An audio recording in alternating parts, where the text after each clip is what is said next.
सर्वांचं स्वागत। अभ्यास वर्गामध्ये जो विषय आज मला देण्यात आला आहे तो खरं पाहता भाषणाचा विषय आहे, अभ्यास वर्गाचा विषय नाही।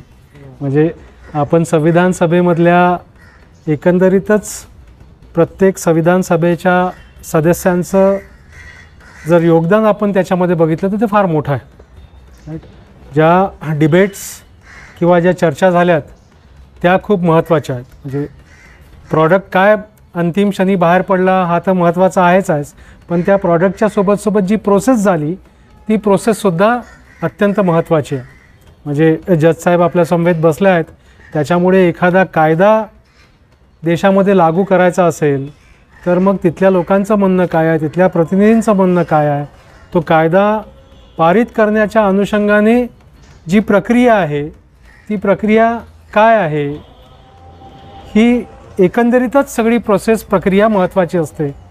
आणि आपण बघतोय की आता उद्यापासनं एक स्पेशल सेशन होणार आहे आणि उद्या 4-5 कायदे या सगळ्या याच्यामध्ये मांडल्या जाणार आहेत किंवा बदल मांडल्या जाणार आहेत, पण ते त्या प्रक्रियेतून गेलेत का असा जर आपण प्रश्न उपस्थित केला की संविधान सभेमध्ये जे काही प्रक्रिया झाली किंवा संविधानामध्ये एखादा कायदा करायचा असेल तर काय तरतूद असते, त्या प्रक्रियेतनं पुढचे येणारे जे काही अधिवेशन आहे, स्पेशल सेशन जे आहे पार्लमेंटचं, ते त्यांनी तसं केलं आहे का तर तसं आपल्याला दिसत नाही। कारण हा मसुदा जेव्हा पहिल्यांदा मांडण्यात आला होता तेव्हा तो लोकांच्या पुढे 8 महिने होता। 8 महिन्यापर्यंत तो मसुदा लोकांच्या समोर होता। त्या 8 महिन्यामध्ये मग जे काही सूचना आल्या, जे काही बदल त्याच्यामध्ये लोकांनी सूचित केलेत त्याला अनुषंगून दुसरा त्याच्यामधला मसुदा मांडण्यात आला। आणि नंतर मग आपण असं बघतो की 4 नोव्हेंबर 1948 मध्ये त्याच्यावर बाबासाहेबांनी पहिला वाचन सुरू केलेलं। म्हणजे 4 नोव्हेंबर ते 9 नोव्हेंबरपर्यंत हे जे काही सत्र सुरू होतं त्या सत्रामध्ये 4 तारखेला पहिलं वाचन कॉन्स्टिट्यूंट असेंब्लीमध्ये झालं, राईट। पण या सगळ्या योगदानामध्ये जाण्याच्या पूर्वी आपण थोडीशी पार्श्वभूमी समजून घेतली पाहिजे, कारण ते कॉन्टेक्स्ट आपण लक्षात नाही घेतला तर मग त्याच्यातले जे महत्त्वाचे मुद्दे ज्या कॉन्टेक्स्टमध्ये मांडण्यात आले होते ते आपल्याला जरा लक्षात नाही येतील। म्हणजे बाबासाहेबाचं जे काही पहिलं भाषण होतं 17 डिसेंबर 1946चं, त्या कुठल्या पार्श्वभूमीतून होत होतं आणि त्याच्या आधी काय प्रक्रिया झाली, संविधान सभेची निर्मिती कशी झाली, संविधान सभेला ती मान्यता होती की नाही होती, असे सगळे प्रश्नसुद्धा त्याच्यामध्ये मांडण्यात आले होते। म्हणून मग ही कॉन्स्टिट्यूंट असेंब्ली तयार झाली तर त्याच्या मागचं कारण काय हे सुद्धा आपण समजून घेतलं पाहिजे। कारण बऱ्याचदा आपण इतिहासात जेव्हा वाचतो तेव्हा इतिहासात जे लोक सत्तेमध्ये होती त्या लोकांनी आपापल्या पद्धतीने इतिहासाची पुस्तकं, इतिहासातली प्रकरणं तयार करण्याचं काम केलेलं आपल्याला दिसतं। म्हणजे ज्याला आपण स्वातंत्र्याचं आंदोलन म्हणतो, ब्रिटिश त्याला ट्रान्सफर ऑफ पॉवर म्हणतात, सत्ता हस्तांतरण असा ते शब्दप्रयोग करतात, राईट। आणि मग हे सत्ता हस्तांतरांचं जे काही प्रयोग आहे तो काय स्वातंत्र्य चळवळीपासून सुरू होतो की त्याच्या आधी सुरू होतो? भारतीयाचा या सगळ्या कॉन्स्टिट्यूंट असेंब्लीमध्ये सहभाग हा स्वातंत्र्याच्या आंदोलनाच्या नंतर सुरू होतो की त्याच्या आधी सुरू होतो? गव्हर्नमेंट ऑफ इंडिया ॲक्ट हा 1950 पासूनच लागू झाला की त्याच्या आधी पण गव्हर्नमेंट ऑफ इंडिया ॲक्ट होता? ही सगळी प्रश्न मग त्याच्यातून उद्भवतात। कारण बऱ्याचदा जेव्हा आपण संविधानाकडे बघतो तर गव्हर्नमेंट ऑफ इंडिया ॲक्ट 1935चा जो काही कायदा आहे स्वीकृत केला गेलेला आहे तो सुद्धा आपल्याला बऱ्यापैकी त्याच्यामध्ये असलेला दिसतो। म्हणून मग योगदानाच्या संदर्भात चर्चा करताना मला वाटते आपण याचे खूप छोटे छोटे पार्ट्स केले पाहिजे अभ्यास वर्ग म्हणून। आणि मग या अभ्यास वर्गाचा भाग म्हणून याची सुरुवात म्हणून जर आपण आज करत असू तर माझी विनंती अशी आहे की बाबासाहेबांचे माझ्या तरी अनुषंगाने कॉन्ट्रिब्युशन जेव्हा आपण बघतो, योगदान आपण बघतो, तेव्हा 3 भाषणं खूप महत्त्वाची आहेत। माझ्या तरी दृष्टीने जर आपण कॉन्स्टिट्यूशनच्या संदर्भात चर्चा करत असू तर बरेचशा चर्चा महत्त्वाच्या आहेत।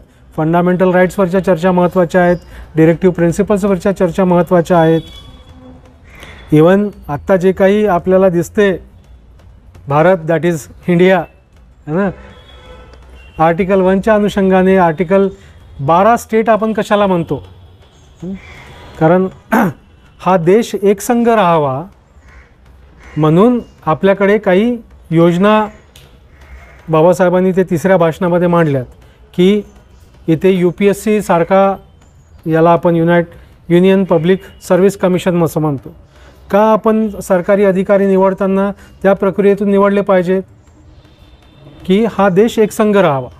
आणि आता काय आपलं सरकार निर्णय घेत आहे तर नाही, आम्ही सगळे पद कंत्राटी पद्धतीने भरू. मंत्रिमंडळही कंत्राटी पद्धतीने द्या की हो. हां, हा देश एकसंघ राहावा म्हणून इथले जे इंडियन ॲडमिनिस्ट्रेटिव्ह सर्व्हिसेस आहेत तिथे सिलेक्शन होण्याच्या अनुषंगाने UPSC निर्माण झाली.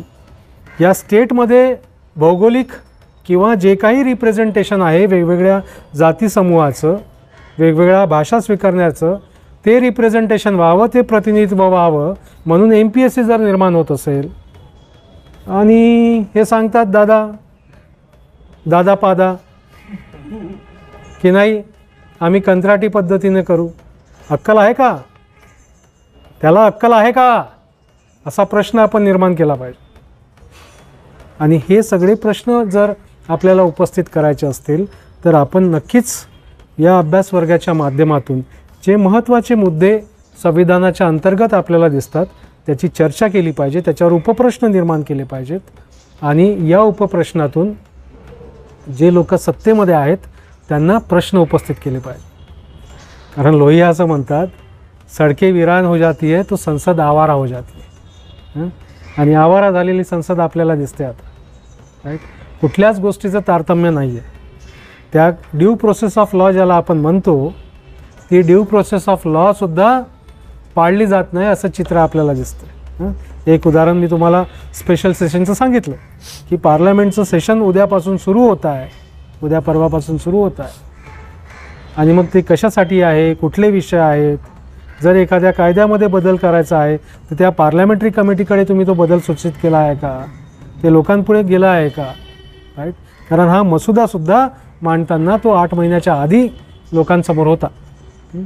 म्हणून लोकांचा सहभाग त्या सगळ्या प्रक्रियेत कसा आहे हा एक महत्त्वाचा भाग आहे.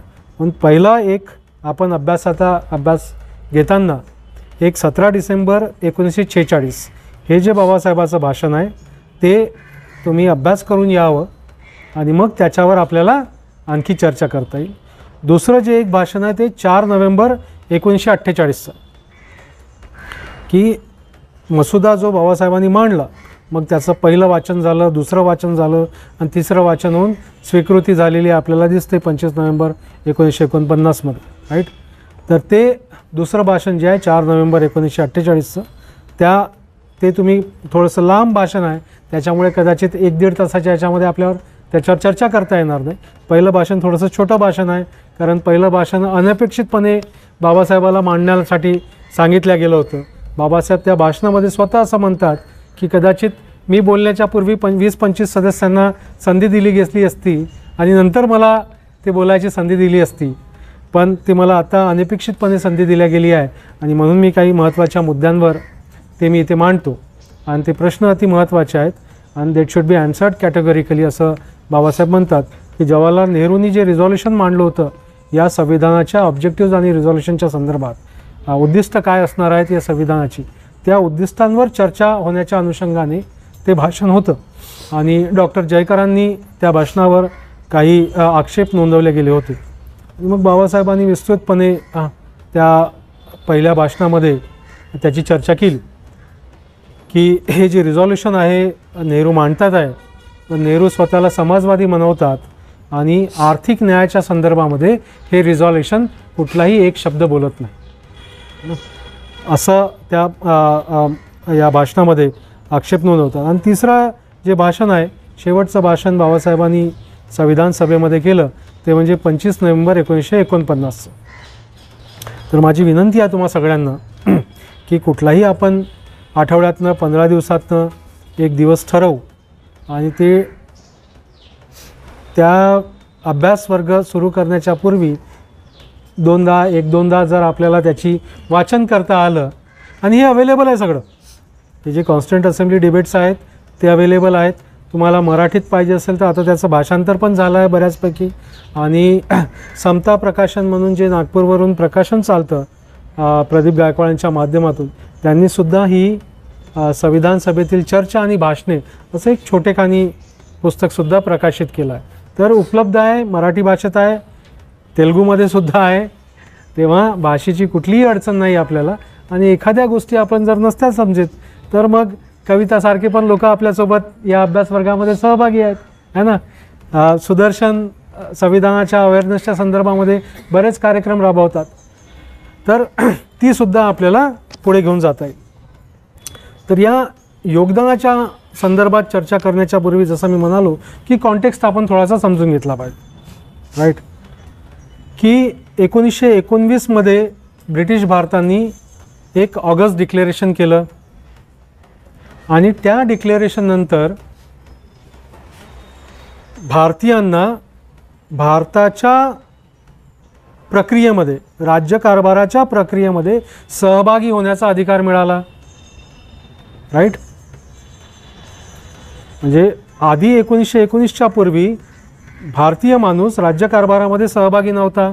1919 पासून त्याला सहभागी होण्याची मुभा मिळाली, त्याला ऑगस्ट डिक्लेरेशन असं म्हटलं जातं, राईट. आणि मग त्याच्यानंतर आपण बघतो की जवाहरलाल नेहरूचे जे वडील होते त्या वडिलांच्या माध्यमातून एक नेहरू रिपोर्ट बनवण्यात आली 1928मध्ये.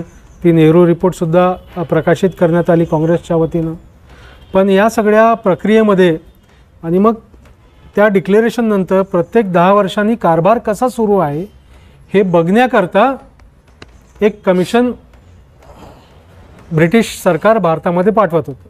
मग सायमन कमिशन आलं, पण ते कशासाठी आलं याची काही चर्चा करण्याच्या भानगडीमध्ये आपण पडत नाही. आणि सायमन गो बॅक एवढाच आपला पाठी आपल्याला इतिहासाच्या पुस्तकामध्ये दाखवली जाते. आणि ते सायमन कशासाठी होतं, इथल्या नागरिकांच्या संदर्भात काय हक्क प्रदान आपल्याला करणार होते, किंवा कुठले दस्तावेज ते तयार करणार होते, असे प्रत्येक 10 वर्षांनी एक एक कमिशन आपल्याकडे येत गेलं. मग क्रिप्स कमिशन आलं, कारण आणि या क्रिप्स कमिशनच्या मधात म्हणजे कॅबिनेट कमिशन, क्रिप्स कमिशन याच्या मधात आणखी बरीच चर्चा बाबासाहेबांनी इंग्लंडमध्ये केली, ज्याला आपण राऊंड टेबल कॉन्फरन्सेस म्हणतो. पहिल्या राऊंड टेबल कॉन्फरन्सला गांधीजी गेलेले नाहीत, दुसऱ्या राऊंड टेबल कॉन्फरन्सला गांधीजी गेलेत. आपल्याकडे आपल्या पुण्यामध्येच मग पुणे करार झालेला आपल्याला दिसतो, है ना. आपण पुणे करारातल्या काय कलमा आहेत हे सुद्धा आपण बऱ्याचदा बघत नाही, आणि त्याने कोणी स्वागत करतात, कोणी धिक्कार करतात, है ना. तर म्हणजे पुणे करार, आज जो आपण स्पेशल कंपोनंट प्लॅन किंवा ट्रायबल सब प्लॅन बघतो, पुणे कराराच्या ज्या काही करार होता त्याच्या कलम नंबर 9मध्ये जर गेलात आपण, आर्टिकल 9मध्ये गेलात, तर शेड्यूल कास्टच्यासाठी एज्युकेशन आणि बाकीच्या आर्थिक उन्नतीसाठी तरतूद करावी अशी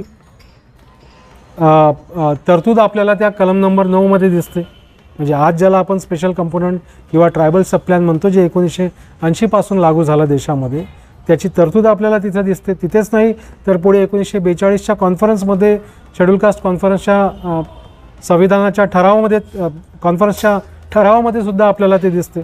तेव्हा हा एक कॉन्टेक्स्ट आहे. म्हणजे संविधानामध्ये जी आपण सॉव्हर्निटी किंवा लिबर्टी, इक्वॅलिटी, फ्रॅटर्निटी या सगळ्या प्रिएम्बलची जी चर्चा करतो त्याचा एक कॉन्टेक्स्ट आपल्याला या सगळ्या कमिशनच्या माध्यमातून, राऊंड टेबल कॉन्फरन्सच्या माध्यमातून चर्चेत आपल्याला दिसून येतो. मग काय होतं आहे कॅबिनेट कमिशन? तर आपल्याला माहीत असेल की 45मध्ये दुसरं महायुद्ध संपलं, राईट. महायुद्धानंतर चर्चिल पडले, ॲटली प्रधानमंत्री झालेत. ॲटलीनी सत्ता हस्तांतराची घोषणा केली. सत्ता हस्तांतराच्या घोषणेच्या पूर्वीच जर इथल्या लोकांनी कारभार चालवायचा आहे तर तो कारभार कशा पद्धतीने चालावा त्याची एक संविधान सभा तयार झाली पाहिजे, आणि संविधान सभेच्या माध्यमातून संविधान तयार झालं पाहिजे अशी एक मागणी त्याच्यामध्ये होती. आणि मग आपण बघतो की 296 लोक या संविधान सभेमध्ये निवडून आलेले होते आणि साधारणतः 90च्या वर हे प्रिन्सली स्टेट म्हणून होते. आता बऱ्याचदा असं आपल्याला सांगितलं जातं की महात्मा गांधीजींच्यामुळे बाबासाहेबांना संधी मिळाली, पण माफ करा, मला एकही रिटर्न एव्हिडन्सेस कुठे दिसलेला नाही. कारण त्यावेळेस काँग्रेसची अशी भूमिका होती की दरवाजे तर सोडा, आम्ही खिडक्यासुद्धा डॉक्टर आंबेडकरांसाठी बंद केलेल्या आहेत. असं कोण म्हणताय? असे आत्ता आपण ज्यांना लोहपुरुष म्हणतो, सरदार पटेल, ते असं सांगत होते की दरवाजे तर सोडा, आम्ही खिडक्यासुद्धा बंद केलेल्या आहेत. राईट. आणि तुम्हाला माहीत आहे की या सगळ्या प्रक्रियेमध्ये बाबासाहेब परत चर्चिलसोबत ॲडव्होकसी करायला जातात. राईट. आणि मुंबई संविधान मंडळातून, मुंबईच्या काय आपण म्हणतो त्याला, प्रांतातून ते निवडून येत नाहीत. राईट. ते जोगेंद्रनाथ मंडल आणि अदर दुसरे जे अनुसूचित जातीचे प्रतिनिधी होते, त्यांच्या माध्यमातून ते बेंगॉलमधून निवडून येतात. आणि बेंगॉलमधून निवडून आल्यानंतर ते 17 डिसेंबर 1946ला 9 डिसेंबर की 8-9 डिसेंबरला त्या संविधान सभेची सुरुवात होते. रिझॉल्युशन मांडल्या जातात. बरेचसे लोक, प्रामुख्याने जयकर, त्या रिझॉल्युशनवर ऑब्जेक्शन घेतात आणि 17 डिसेंबरला बाबासाहेबसुद्धा त्याच्यावर ऑब्जेक्शन घेतात. तुम्ही तो भाषण ऐकलं आहे का बाबासाहेबांचं? हां, यूट्यूबवर ते भाषण उपलब्ध आहे ना. फार सुंदर भाषण आहे, इंग्रजीमध्ये आहे. हां, त्याच्यातलं काही गोष्टी, म्हणजे ते भाषण मराठीमध्ये सुद्धा, जसं मी म्हणालो, ट्रान्सलेट केलं गेलं आहे. तर खूप खूप इम्पॉर्टंट भाषण आहे ते या अनुषंगाने की बाबासाहेब या भाषणाच्या माध्यमातून आपली ओळख संविधान सभेमध्ये मांडतात.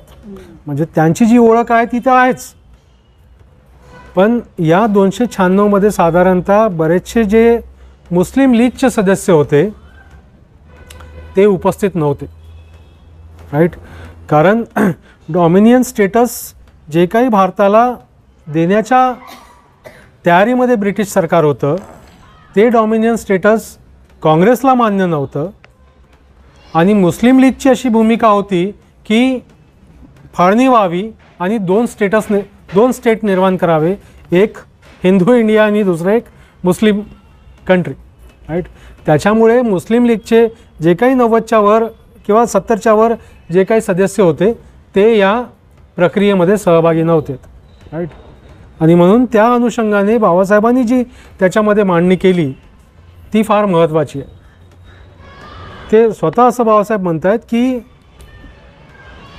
मी एका विरोधकांचा कंपूचा नेता आहे ना, पण देशात जे काही वातावरण आहे त्या वातावरणाला आपण जर सगळ्यांना सहभागी करून घेतलं नाही तर ते देशाच्या हिताचं ठरणार नाही. आणि म्हणून आत्ता आपण संधी देऊया, जे आज आपल्यासोबत नाहीत ते कालावधीने आपण जर सगळ्यांचा विचार करून सोबत गेलो तर ते लोकसुद्धा सहभागी होतील. देशाच्या हिताला आपण प्राथमिकता देऊया, हे त्यांच्या त्या भाषणाचा मतितार्थ होता. आणि प्रचंड टाळ्याच्या गडगडाट संविधान सभेने त्यांच्या भाषणाचं स्वीकार केलेला आपल्याला दिसून येतं. म्हणजे तुम्ही जर ते 11-12 मिनिटाची क्लिप प्रसार भारतीने प्रकाशित केली आहे, ती क्लिप जर आपल्याला बघितली तर तुम्हाला भाषणाच्या टाळ्यासुद्धा तिथे ते दिसतील. तर ते अत्यंत महत्त्वाचं आहे. आणि बाबासाहेब स्वतः, जसं मी सुरुवातीला म्हणालो की त्यांना जी संधी मिळाली ती फार आधी संधी मिळाली, त्याच्यामुळे ते काही प्रिपेरेड नव्हते. ज्याला आम्ही एक्सटेम्पोर म्हणतो, असं कुठलीही तयारी न करता त्यांनी ती मांडणी केली गेली होती. आणि त्याच्यामध्ये त्यांनी महत्त्वाचे मुद्दे हे अधोरेखित केले होते. आणि जसं सुरुवातीला म्हणालो मी की आर्थिक न्याय हा त्यांच्या मांडणीतला महत्त्वाचा पैलू होता. सगळ्यांना सोबत घ्यावं, देशांना प्राथमिकता द्यावी, हा एक भाग तर होताच होता. पण जर या देशाचा विकास साधायचा असेल, ज्या परिस्थितीमध्ये देश आहे त्या देशामध्ये जर पुढे घेऊन जायचं असेल तर आर्थिक न्याय हा एक महत्त्वाचा पैलू आहे आणि नेहरू जर स्वतःला समाजवादी म्हणवत असतील तर त्यांनी या गोष्टीची तरतूद केली गेली नाही आहे, म्हणून ते बॅरिस्टर जयकरांच्या मुद्द्याला समर्थन देतो असं ते त्याच्यामध्ये म्हणतात. कारण संविधान सभेमध्ये आणखी एका ठिकाणी बोलताना बाबासाहेब असं म्हणतात की जे लोक सरकार बनविणार आहेत त्यांच्यापुढे भारतीय संविधान एक आदर्श ठेवू इच्छिते. हा आदर्श आर्थिक लोकशाही हाच आहे. म्हणजे काय आयडियल आहे इंडियन कॉन्स्टिट्यूशनचं, तर इकॉनॉमिक डेमोक्रेसी है ना. ते इकॉनॉमिक डेमोक्रेसी हा जर आदर्श आहे तर त्याच्यामुळे आपण फक्त ते नंतर आपल्याला सांगताना दिसत नाही, तर सुरुवातीपासूनच. आणि इव्हन आपण बाबासाहेबाचं जे छोटेखानी मसुदा आपण बघतो संविधानाचा, ज्याला स्टेट्स अँड मायनॉरिटीज म्हणून त्यांनी प्रकाशित केला आहे अनुसूचित जातीच्या अनुषंगाने, राईट. तर त्या स्टेट्स अँड मायनॉरिटीजमध्ये सुद्धा आपल्याला या महत्त्वाच्या पैलू दिसतात की देशाची धोरणं कशी असावीत ना, जमिनीच्या संदर्भामधलं काय धोरण असावं, इंडस्ट्रीजच्या संदर्भातलं काय धोरण असावं, की मग ते डिस्टिंग्विश करतात. बेसिक इंडस्ट्रीज काय असल्या पाहिजेत, सेकंडरी इंडस्ट्रीज काय असल्या पाहिजेत. या बेसिक इंडस्ट्रीज या सरकारच्याच मालकीच्या असल्या पाहिजे याच्यावर ते भर देतात है ना. म्हणजे फॉर एक्झाम्पल इन्शुरन्स, म्हणजे आत्ता जर आपण बघितलं की इव्हन काही दिवसापूर्वी आणि आत्ता कम्पॅरेटिव्हली जेव्हा आपण बघतो LIC ही प्रॉफिटेबल आहे, राईट. आणि इन्शुरन्स हे देशाच्याच मालकीचं असलं पाहिजे, देशानेच ते चालवलं पाहिजे. आणि पुढे जाऊन बाबासाहेब असं म्हणतात की जो कमावणारा वर्ग आहे त्या सगळ्या कमावणाऱ्या वर्गांनी इन्शुरन्स घेतलं पाहिजे. म्हणजे तुम्ही जर विचार करा की आज जो काही माणूस कमवता असेल या सगळ्यांनी जर इन्शुरन्स घेतलं तर LIC आणखी किती प्रॉफिटेबल करते. आता बरेचसे लोक इन्शुरन्स घेत नाहीत. हा एक जरी कार्यक्रम आपण राबवला तरी या देशामध्ये जे काही नफा कमवते त्या नफ्यातलं योगदान पब्लिक सेक्टर कंपनीज या भारताच्या भांडवलामध्ये टाकत असतात, किटीमध्ये टाकत असतात. प्रायव्हेट कंपनी टाकतात का इन्शुरन्स? नाही टाकत. इन्शुरन्स म्हणून मिळवला पैसा देतात का ते? 4% कॉर्पोरेट सोशल रिस्पॉन्सिबिलिटीसुद्धा देत नाही. त्या प्रत्येक कंपनीने आपापल्या संस्था सुरू केल्या आहेत. आपण पार डिंगे ऐकतो, सुधा मूर्ती चांगली आहे, ही चांगला मूर्ती आहे आणि तो चांगला आहे. त्यांनी आपापल्या संस्था निर्माण केल्या.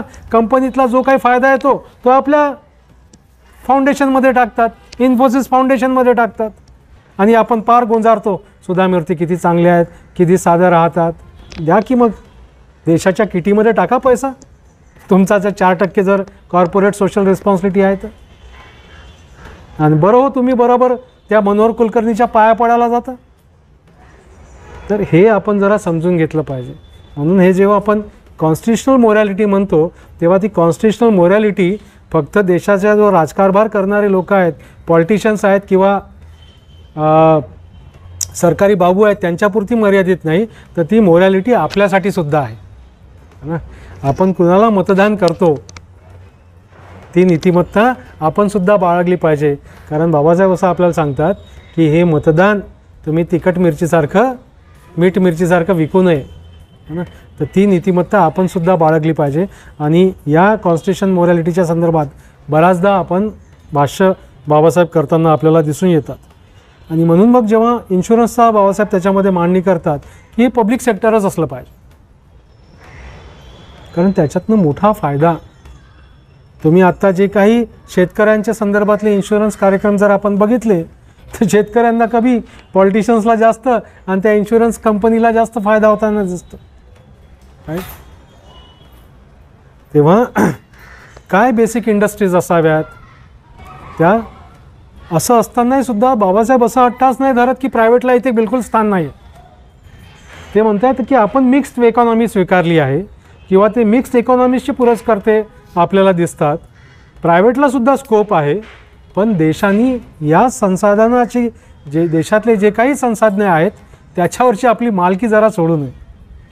कारण ते जर आपल्याला डिस्ट्रीब्यूट करता आलं नाही तर आपल्याला काय दिसते, ऑक्सफर्डचा रिपोर्ट आपल्याला काय सांगतो की आज जी आपल्या देशामध्ये आर्थिक विषमता आहे ती ब्रिटिश भारतापेक्षा जास्त आहे. म्हणजे ब्रिटिश भारतात आर्थिक विषमता जी होती त्याच्यापेक्षा जास्त आर्थिक विषमता आज आपल्या देशामध्ये आहे. मग जर आर्थिक विषमता इतक्या मोठ्या प्रमाणात आपल्या देशामध्ये असेल तर आर्थिक लोकशाही हे जे काही ध्येय बाबासाहेबांनी किंवा या संविधानाने या राज्यकर्त्याच्या पुढे मांडलं आहे त्याचे कार्यक्रम चालतायत की नाही चालतायत हे पाहणं मग आपलं कर्तव्य. आणि मग नुसतेच कार्यक्रम जे आहेत ते तुम्हाला जिवंत ठेवण्याचे आहेत की तुमची आर्थिक प्रगती होण्याच्या अनुषंगाने आहेत. नाव तर रोज सांगतायत की आर्थिक प्रगतीचं, पण तुम्हाला मरू नयेत एवढीच काळजी सरकार घेत आहे. आणि राशन कार्डासाठी कोणी जर मोर्चे काढत असतील तरी स्वतःला लेखिका बनवणारी, कवयित्री बनवणारी त्याच्यावर भाष्य करताय की असे मोर्चे काढू नयेत म्हणून. तेव्हा आज आपण इथे चर्चेला बसलो आहे आणि मला खास करून सुदर्शनची जी काही संस्था आहे त्यांना प्रामुख्याने सांगायचं आहे की इथे आपण सगळेच जण संविधान मानणारे बसणार आहोत. कुणाला काही आक्षेप आहे का संविधानाविषयी? बाबासाहेबाच्या त्या योगदानाबद्दल कुणाला आक्षेप आहे का? नाही. हे कार्यक्रम अशा ठिकाणी लावायत, खास करून सुदर्शन नाही पण सुदर्शनची जी संस्था आहे त्यांना माझं सजेशन आहे की या देशामधले असा एक वर्ग आहे जो या संविधानाला मानत नाही. असा एक वर्ग आहे जो यातल्या तरतुदींना मानत नाही. आर्टिकल 15च्या संदर्भात, आर्टिकल 16च्या संदर्भामध्ये रोज काही ना काहीतरी असते. जे आर्टिकल 15-16च्या अनुषंगाने आरक्षण मागतात ते सुद्धा या आर्टिकलच्या विरोधात बोलताना आपल्याला दिसतात. आरक्षण तर मागत आहेत पण तेही या आर्टिकल न समजता, ते अनुच्छेद न समजता त्याचा विरोध करताना सुद्धा आपल्याला दिसत आहेत. तर आपण इथे हा कार्यक्रम घेतो चांगला आहे, पण जिथे लोक हे विरोध करतायत अशा तरतुदींना किंवा अशा घटनेंना तिथे जरा हे कार्यक्रम घ्यावेत. संदीप बर्वेंना खास करून माझी विनंती आहे की वस्त्यांमध्ये, दलित आदिवासींच्या वस्त्यामध्ये तुम्ही संविधान अवेअरनेसचे कार्यक्रम घेऊ नका. ते खूप आधीपासून समता सैनिक दल आणि आंबेडकरी चळवळी हे कार्यक्रम घेत आहेत. माझी विनंती आहे की तुम्ही जिथे आहात त्या ठिकाणी हे कार्यक्रम घ्यावेत. कारण याला विरोध करणारे, या घटनेची प्रत चाळणारे असे नालायक लोकसुद्धा आपल्या देशामध्ये मोठ्या प्रमाणात आहेत. आणि तुम्ही त्यांना जाणतात. तुम्ही कदाचित त्यांच्या जातीचे म्हणून तुम्ही त्यांना जाणत असाल, तुम्ही त्या समुदायातले म्हणून जाणत असाल. तेव्हा हे कार्यक्रम आंबेडकर नगरमध्ये, अण्णाभाऊ साठे नगरमध्ये सगळ्या NGOनी घेण्याचे जरा थांबावं आणि बाकीच्या सोसायटीजमध्ये हे कार्यक्रम लावावेत. तिथे जास्त महत्त्वाचे आहेत. आणि आंबेडकरी चळवळीतला किंवा या सगळ्या वस्तीतल्या लोकांना मुळातच प्रश्न नाही की किंवा या घटनेच्या संदर्भात काही प्रश्न उपस्थित नाहीत. ते प्रश्न उपस्थित करतात ज्या घटनेमधल्या तरतुदी ज्या आहेत त्याची पायमल्ली होत आहे, त्याची अंमलबजावणी होत नाही. आर्टिकल 17च्या अनुषंगाने जे काही कायदे निर्माण झालेत त्या कायद्याची अंमलबजावणी होत नाही याचे प्रश्न ते उपस्थित करतात. त्यांना घटनेच्या संदर्भात काही प्रश्न नाही आहेत. घटनेच्या संदर्भात आता फक्त राजकीय नेते उपस्थित करत नाही प्रश्न, तर या देशांनी ज्यांना इकॉनॉमिक ॲडवायझर नेमणार करा, डेरेक ओब्राय म्हणून, त्यांना प्रश्न उपस्थित झाले. ते म्हणत आहेत की घटना बदलवावी. जो या देशांच्या संविधानाच्या अंतर्गत ज्याला इकॉनॉमिक ॲडवायझर म्हणून नेमला आहे तो बाबू प्रश्न उपस्थित करताय. इतकंच नाही तर कधी भाजपा कधी RSS मध्ये काम करणारा राम माधव प्रश्न उपस्थित करताय की कॉन्स्टिट्यूशन हे काय रिजिड नाही. अरे बाबा, रिजिड नाही माहीत आहे ना, म्हणूनच तुम्ही इतक्यांदा त्याच्यामध्ये बदल केला आहे. कितीदा तरी या संविधानामध्ये बदल झाला आहे. आणि बाबासाहेब स्वतः असं सांगतायत की ज्या ज्या जनरेशनला काय जे बदल वाटतात त्यांची गरज एवढीच आहे की त्यांनी 2/3 मेजॉरिटीने तो बदल करावा. ती संधी तुम्हाला संविधान देते ना. पण तुम्ही कोण टॉम डिक अँड हॅरी लागून गेलात. तुम्ही कोण टिकोजीराव लागून गेलात? तुमचं शिक्षण किती? ज्या संविधान सभेने इतक्या वर्षाच्या चर्चेनंतर, ते काय बाबासाहेबाचं एकट्याचं योगदान नाही आहे, बाबासाहेब स्वतः त्याचं योगदान संविधान सभेतल्या बऱ्याचशा लोकांना देत आहेत. आणि कोण काय मेहनत केली त्या संविधान सभेतले लोक स्वतः सांगत आहेत. तेव्हा माझी विनंती अशी आहे की हे कार्यक्रम जरा आपण अशा वस्तीमध्ये लावावेत, भोंगे लावून लावावेत, तिथे जास्त मोठ्याने भोंगा वाजला पाहिजे आणि ते कार्यक्रम आपण राबवले पाहिजेत. अभ्यास वर्गाचा भाग म्हणून आपण ते अभ्यास वर्ग आपल्याला नियमितपणे करता येईल, वेगवेगळ्या मुद्द्यांना धरून करता येईल. खरं पाहता व्हॉल्यूम 10 जर आपण बघितला, म्हणजे बाबासाहेबाचं काय योगदान आहे हे 3 भाषणं मी जे सांगितली त्याच्यातून आपल्याला समजून येईल. पण माझ्या तरी दृष्टीने आत्ता देशामध्ये जी परिस्थिती आहे आणि देशाच्या परिस्थितीत याची कल्पना बाबासाहेबाला होती आणि म्हणून ते असं पण म्हणतात की बऱ्याचदा संविधान किती जरी चांगलं असलं तरी चालवणारे लोक जर व्यवस्थित नसले तर त्याचा काही फायदा होणार नाही. मग कबीर साहब जैसा कहते हैं कि पूत सपूत तो क्या धन संची है, पूत कपूत तो क्या धन संची है ना. पुत्र जर चांगला असेल तर तुम्हाला धनसंचय करायची गरज नाही, आणि पुत्र जर कुपुत्रच निघाला तर धनसंचय करून काय उपयोग आहे ना. म्हणजे चांगली घटना आहे, पण जर त्याच्यावर अंमलबजावणी करणारे चांगले लोक नसतील तर त्याचा काय उपयोग. आणि ती मुभा आपल्याला संविधान सभा आणि आर्टिकल देते की बदल जर करायचा असेल, आणि असे बरेच बदल झाले. पण आज जी परिस्थिती निर्माण झालेली आहे त्या परिस्थितीचा विचार करता मला वाटतं व्हॉल्यूम 10मध्ये बरेचसे असे बाबासाहेबाचे भाषणं आहेत, त्या भाषणांचा सुद्धा आपण अभ्यास करावा. For example, is labour determined to win a war. दुसऱ्या महायुद्धाच्या काळामध्ये जी काही परिस्थिती निर्माण झाली होती आणि एकीकडे एक टोकाची भूमिका काँग्रेस आणि गांधीजी घेत होते, ती टोकाची भूमिका घेऊ नये असं बाबासाहेबाचं म्हणणं होतं. आणि याच्या सगळ्यामध्ये भारतातल्या मजूर वर्गाचे काय प्रश्न आहेत